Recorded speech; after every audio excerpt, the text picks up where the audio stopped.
Hi everybody, today we're going to look at another one of those MotorMax Timeless Legends Diecast Collectibles. Or should I say, realistic looking Diecast Collectibles. This is a 1/24 scale 1978 Ford Bronco. I have not owned a 1978 Ford Bronco, I owned a 1984 Ford Bronco. Very similar to this one, only a little bit different. And I have no idea why I chose this color scheme, because looking on Amazon, there are 7 different versions from white to blue, with the cap on, without the cap. So yeah, I've got no idea why I picked this color, other than it looks pretty good. This is currently selling for $29.90, free overnight shipping if you're a Prime member. This is very detailed, both inside and out. If you remember, MotorMax does a really good job with the detail on both the Timeless Legends product lines and the Forgotten Classics product line. The doors open! But does the rear hatch open? Well, no.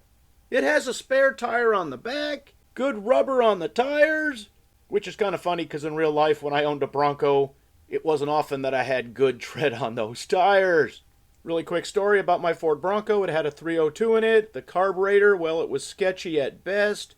I went to rebuild the carburetor. It was only a 2-barrel carburetor. Me and my buddy went to the auto parts store. The rebuild kit was $145, and we're talking 10, 15 years ago. A rebuild kit should have cost $20 to $30 for a carb.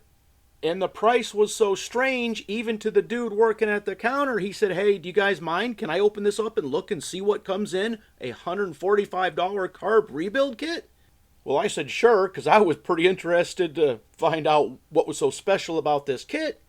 And what we discovered is there was nothing special about the kit. The kit actually contained parts for a bunch of different size carburetors. So instead of being a single-purpose rebuild kit for a specific carburetor, this one covered a whole bunch of carburetors. And that's how they get you. And I think that was my downfall. When we rebuilt the carburetor, we thought we knew what we were doing. I've rebuilt, I don't know, half a dozen carburetors before. 2 barrels, 4 barrels, even a single-barrel carb, no problem.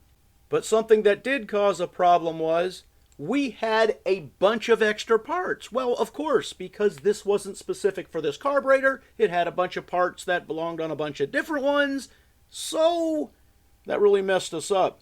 Obviously, I forgot something because we installed the carburetor back on the Bronco, fired it up, and then gasoline shot out a vacuum port, just sprayed everywhere. Luck we didn't burn the driveway down and the Bronco down and the house down for that matter. All right, back to the drawing board. Tore it all apart, looked it over, we followed the instructions, there shouldn't be a problem, so my solution was just to put a cap on that vacuum port so fuel wouldn't shoot out. Put the carburetor back on the Bronco, fired it up, we couldn't get it to start, finished off my can of starting fluid, and then I made that age-old mistake. I had a little glass of gasoline and I'm feeding it in the top of the carburetor, and then it backfired, and the fireball went up, whoosh, and the glass caught on fire in my hand, and I threw it in the driveway, and there's a big stream of flames going down my driveway. It was a gravel driveway, so it didn't do any damage. Okay, I hope nobody saw that. Fire burned out. And then I did what I should have done in the first place. We went back to the auto parts store and said, "Hey, how much is a rebuilt carburetor for this Ford Bronco?"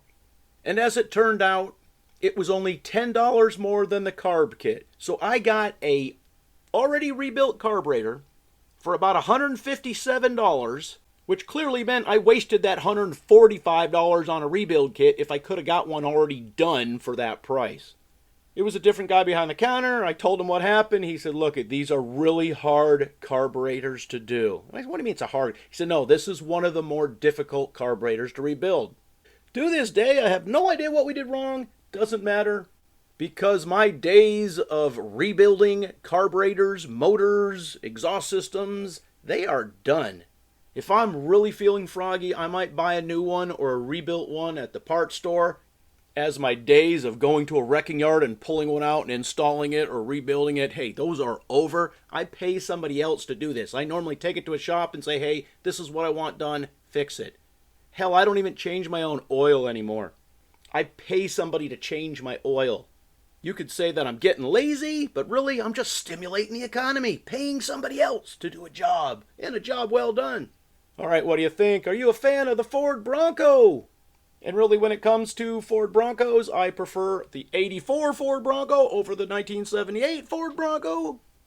Although I do like this two-tone color scheme. And since this video is about a MotorMax Diecast Collectable, what do you think about the looks and attention to detail of this Bronco?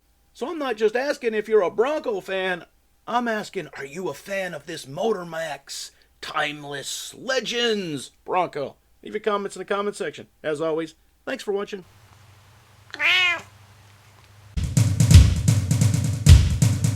Beanmeister 22, the most dangerous man on YouTube.